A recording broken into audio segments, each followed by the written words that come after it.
휴대폰이 그렇게 잘 작동할 수 있도록 되기까지 한 100년 정도 걸렸는데 휴대폰 속에는 굉장히 재미있는 이야기들이 많이 숨겨져 있습니다. 굉장히 쉬운 건데요. 재밌습니다. 그래서 여기 초등학생들도 많이 와 있는데 똑똑하고 정확하게 천천히 말하면 오류도 정정할 수 있다.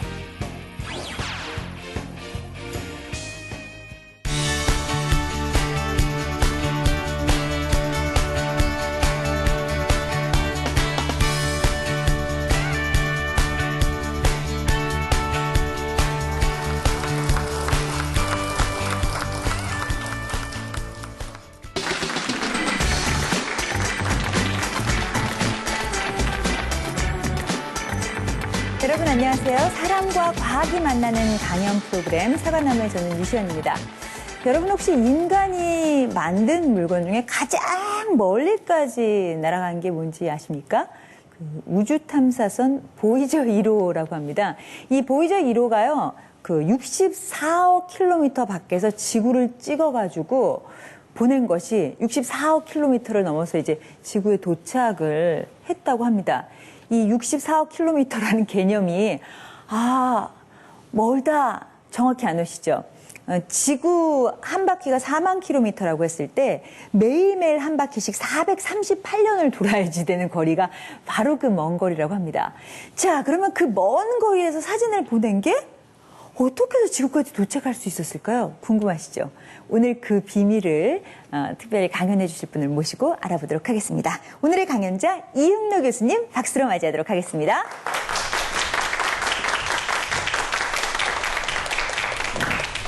네, 교수님 안녕하세요. 반갑습니다. 안녕하세요. 지스트 이응로 교수입니다. 네.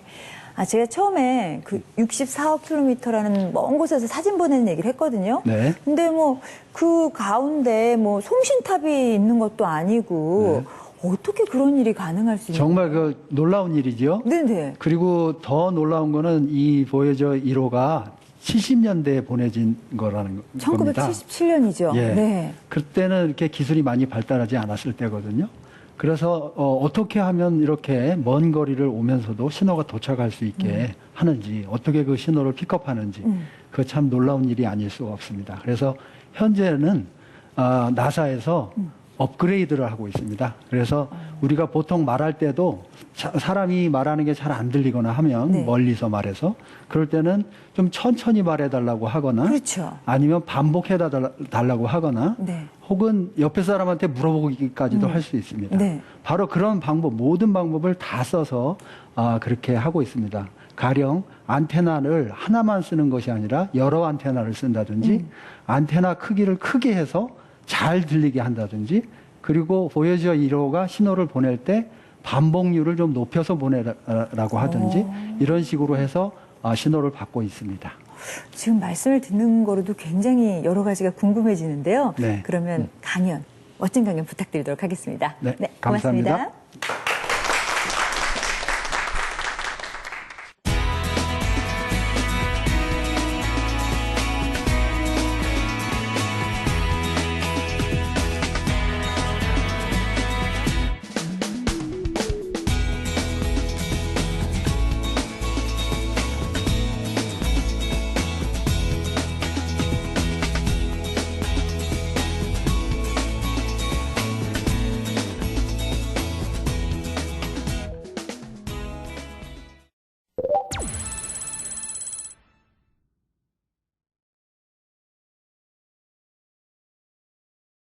제가 오늘 말씀드릴 거는 휴대폰 속 수학 이야기입니다.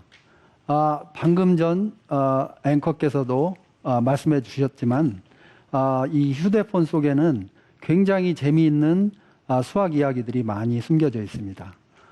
그래서 오늘 강연을 시작하면서 사실 휴대폰 하면은 여러분들이 저보다 더 많이 아실 수도 있어요.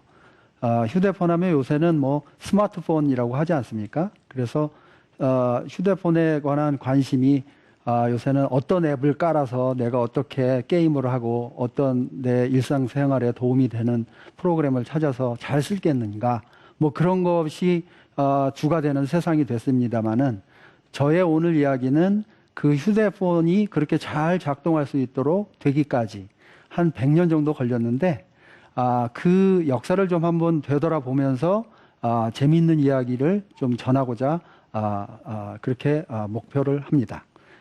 무선 통신이 처음 시작된 것은 한 100년 정도 됐습니다. 그때는 19세기 말경인데 그때는 그 안테나를 통해서 신호를 한쪽 안테나에서 다른 쪽 안테나로 복사할 수 있다라고 하는 그런 이론이 알려져 있었고 실험 결과가 알려져 있었습니다.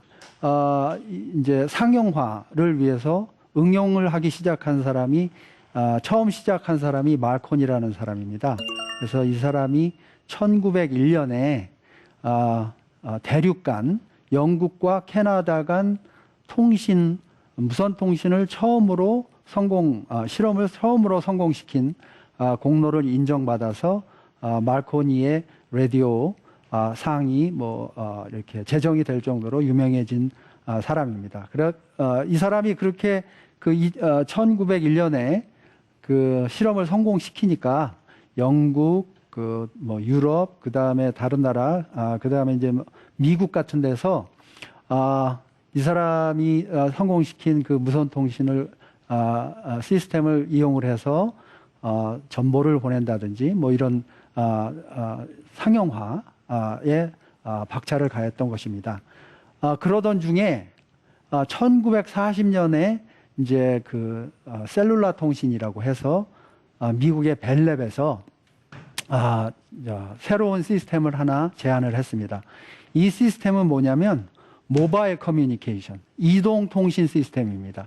지금 화면에서 보시는 바와 같이 저기 이렇게 허니콤 같은 셀이 여러 개 있는 것을 보실 수가 있으실 거예요. 그래서 그 셀들은 뭐냐면 저 셀들이 어떤 지역에 퍼져 있는 것이라고 생각하시면 돼요. 가령 서울이면 서울 지역에 여러 개의 중계 안테나를 세워놓고 그 중계 안테나들이 담당하는 영역을 하나의 셀이라고 부르고 그런 셀들이 서로 연접해서 있도록 저렇게 만든 것입니다.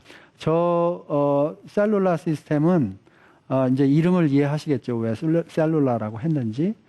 이 셀룰라 통신에는 근데 좀 문제점이 좀 있었어요. 뭐냐면 아날로그로 신호를 전달하다 보면 문제가 있는 게 뭐냐면 신호를 지금 이 화면에 보시는 바와 같이 그 신호가 어떤 음성 신호다, 이런 내 목소리다, 이런 신호가 있으면 이 신호가 어떤 곳으로 전달되려고 그러면 잡음 채널이라는 거를 거쳐야 돼요. 그러니까 그 트랜스미터에서 리시버 사이에 존재하는 그 잡음들이 있는데 이 잡음들이 더해져서 받아지게 됩니다. 저렇게 잡음이 더해진 신호는 저렇게 지저분한 모양이 되는 거죠. 근데 한번 생각해 보세요. 저런 신호를 또 전달을 해준다고 생각해 보세요. 저 신호에 또 잡음이 더해지겠죠. 그래서 여러 번 중계를 거치다 보면 잡음 때문에 신호는 없어지고 잡음만 남게 되는 그런 형국이 되는 것입니다. 그래서 이런 문제를 과연 해결할 수가 있을까요? 그런 문제를 해결할 수 있는 방법이 1948년 그림에 보시는 바와 같이 셰넌이라는 저 젊은 사람이 그때 나이 아마 한 37쯤 됐을 텐데 그때 디지털 통신 이론이라는 수학적 전자공학적 논문을 발표를 했습니다. 그것에 제가 이 오늘 강연과 관련해서 말씀드릴 그 사람의 이론은 두 가지 정도로 볼 수가 있는데요. 첫 번째는 디지털 통신입니다. 아까 보여져 얘기하면서도 천천히 얘기하는 것에 대해서 말씀을 드렸죠. 셰넌의 이론은 쉽게 말씀드리면 똑똑하고 정확하게 천천히 말해라. 그게 하나입니다. 그 다음에 두 번째는 뭐냐면 똑똑하고 정확하고 천천히 말하면 오류도 정정할 수 있다. 그래서 두 가지 정도가 있습니다. 그래서 무선 통신 시스템은 안테나를 이용해서 무선으로 신호를 보내고 받고 하는 것이고 그 다음에 그건 셀룰라 시스템이고 셀과 셀 사이에 중계 안테나가 내 신호를 전달해 주어서 실제로 무선 통신은 그 마지막 셀, 그 다음에 처음 셀에서만 이루어지는 그런 시스템이고 또 마지막으로 디지털 통신 시스템입니다. 그래서 중계할 때 그 에러가 좀 없게 하게. 1996년에 퀄컴이라는 미국의 그 회사가 디지털 통신 시스템을 필드 테스트를 하고 그것을 상용화를 하기 시작합니다. 이제 2000년대 이후에는 휴대폰 시대가 본격화가 되게 됩니다. 그 다음에 이제 한 가지는 이제 우리가 또 생각해 볼 게 음성 신호 같은 거는 아날로그 신호인데 이거는 어떻게 이진부화해서 보낼 수가 있을까? 이런 걸 생각해 볼 수가 있습니다. 그거는 뭐 간단합니다. 신호라는 것은 시간축에 신호 값이 이렇게 패턴화돼서 보여진 것인데 요것을 시간축을 잘게 쪼개고 그 다음에 신호축도 신호값 축도 이렇게 잘게 쪼갭니다. 그림에서 보시는 바와 같이 첫 번째 시간, 두 번째 시간 그 각각의 시간에 신호의 값을 찾습니다. 근데 그걸 찾을 때 근사화를 합니다. 가령 저 예에서는 8개의 레벨로만 근사화를 한 겁니다. 그래서 해서 봤더니 이쪽 오른쪽에 보면 각 시간점에 신호값이 있는데 그 신호값이 8가지 종류밖에 없다는 것이죠. 근데 그 8가지 값에 이름을 줍니다. 이진부호라는 이름을 준 거예요. 그래서 맨 밑에 레벨은 000이고 그 다음 거는 001이고 그 다음은 010, 맨 위에 거는 111 이렇게 부호를 한 것입니다. 그렇게 하면 지금 제가 지금 말씀드린 그 규칙에 의해서 저 신호를 쳐다보면 첫 번째 신호는 101이고 그 옆에 보시면 아시죠? 다섯 번째 레벨이니까 101 맞지요? 그 다음에 두 번째 신호값은 110, 세 번째는 101, 011, 011 이렇게 되는 것입니다. 그럼 아까 보시는 바와 같이 저런 이진부호를 갖고 있으면 두 가지 알아보기 쉬운 신호를 사용해서 잡음 채널을 통해서 보내도 수신기가 판정 오류를 내지 않고 잘 결정을 내릴 수가 있게 되는 것입니다. 그렇게 해서 저렇게 이진보호를 내가 받았다고 하면 언제든지 음성 신호는 재생할 수가 있게 되는 것입니다. 즉 101, 110 이거를 갖고 있으면 그것을 가지고 신호값을 이렇게 찍습니다. 그런 다음에 신호값과 신호값 사이를 근사하게 연결만 시켜주면 음성 신호가 만들어지는 것입니다. 저렇게 만들어진 신호를 저 신호는 이제 볼티지고 커런트고 그런데 전류고 전압이고 그런 것인데 저런 것을 이제 스피커에다가 통과를 시켜주면 거기서 음성 신호가 재생돼서 나오는 것입니다.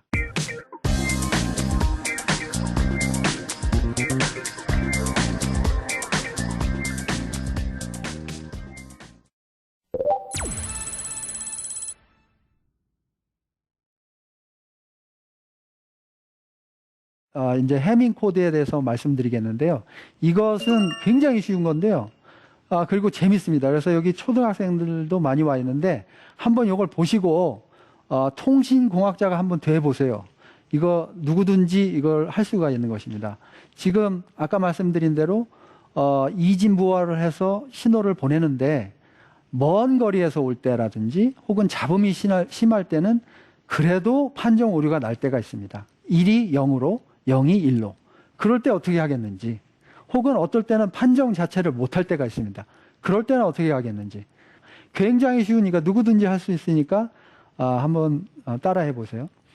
4개의 이진 비트가 있습니다. 저기 보시면 M1, M2, M3, M4. 그거는 독립 변수입니다. 얘는 마음대로 움직이는 거예요. 가령 음성 신호 같은 거. 그 다음에 종속 변수 P1, P2, P3가 있습니다. 얘는 따라가는 숫자입니다. M1, M2, M3, M4가 결정되면 P1, P2, P3는 바로 결정되는 거예요. 따라가는 거예요.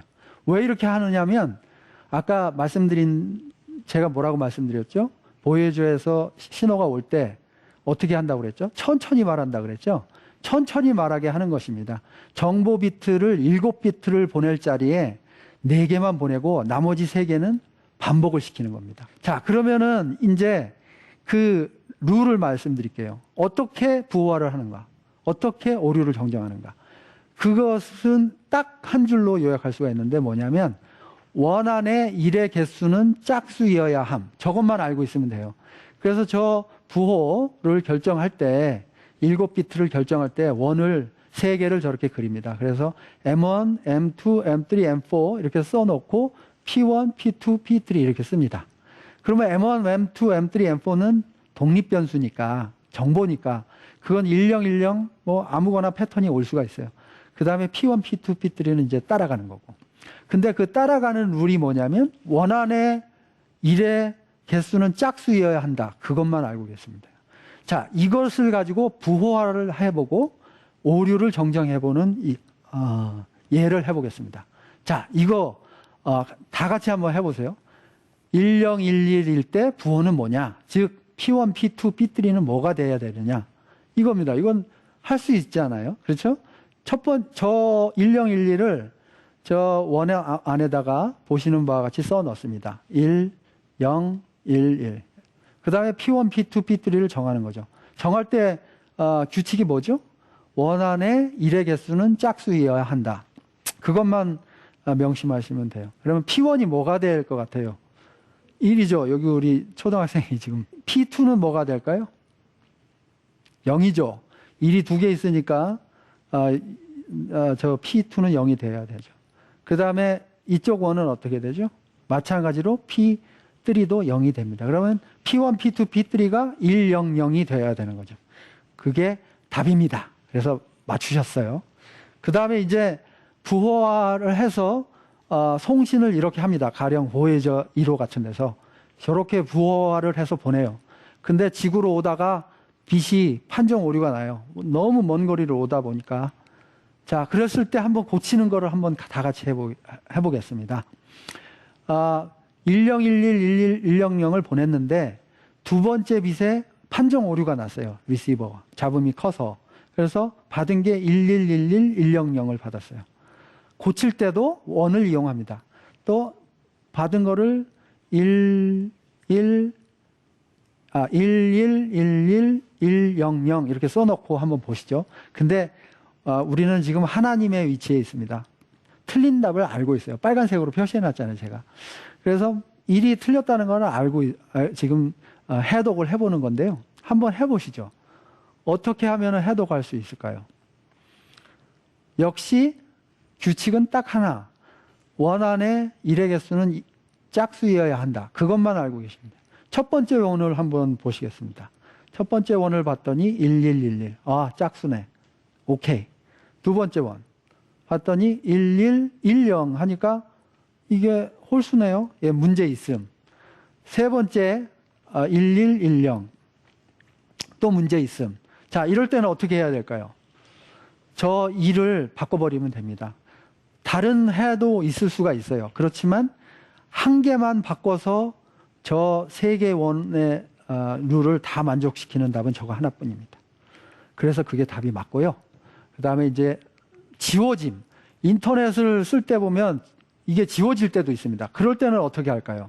가령 첫 번째, 세 번째 빛이 지워졌습니다. 도착을 안 했어요. 그럴 때는 어떻게 하겠습니까? 똑같이 저렇게 원을 그린 다음에 저기서 이제 룰을 규칙을 적용해서 해독을 할 수 있습니다. 한번 해보시죠. 원안의 일의 개수는 짝수이어야 한다. 첫 번째 거를 한번 보시죠. 11XX 지워진 거 2개. 그러니까 이건 판정 못해요. 왜냐하면 00일 수도 있고 11일 수도 있으니까. 근데 이제 밑에 거를 한번 봤더니 이 두 번째 원을 봤더니 111 3개가 1이거든요. 그러면 X가 뭐가 돼야 될까요? 1이 돼야 되는 거죠. 그 다음에 이쪽 거는요. 마찬가지로 걔도 1이 돼야 됩니다. 그래서 저 지워짐 오류는 이렇게 1111로서 이렇게 판정을 할 수가 있습니다. 이렇게 해서 2개가 지워졌으면 지울 수가 있습니다. 제가 오늘 그 휴대폰 속 수학 이야기를 이 주제로 골랐던 것은 사실은 사람들을 소개하기 위해서인데요. 지금 이 화면에 나오는 사람이 첫 번째 사람이 앤드류 비터비입니다. 그 사람은 그 퀄컴을 아까 1996년에 한국의 퀄컴 CDMA를 상용화시킨 그 회사를 창시했던 창시자고요. 그 다음에 UCLA USC 전자공학과 교수를 역임했습니다. 그 다음에 헨리 사무엘리는 UCLA 전자공학과 교수고 브로드컴이라는 또 통신 칩, 인터넷 모뎀을 만드는 회사를 만든 사람입니다. 이 사람들을 왜 제가 소개를 시켜드리냐면 이 사람들이 전자공학자로서 공부를 잘해서 논문도 잘 쓰고 해서 교수도 됐지만 또 그걸로 그치지 않고 또 그 산업을 주도했습니다. 그래서 통신 산업이 태동하던 1990년대 말 그때 학교를 뛰쳐나가 가지고 저런 회사를 만들어서 인터넷 시대를 끌어들이고 그 다음에 무선 통신 시대가 오도록 한 그런 사람들입니다. 그래서 제가 봤을 때는 우리 청소년들이 이런 사람들을 좀 롤 모델로 삼아서 한번 봐줄 필요가 있다. 그런 생각에 소개를 드리게 되었습니다. 어떻게 생각하시는지 모르겠는데 휴대폰 속에 수학 이야기 재밌게 들으셨는지 모르겠습니다. 제 말씀을 여기서 마치겠습니다. 감사합니다.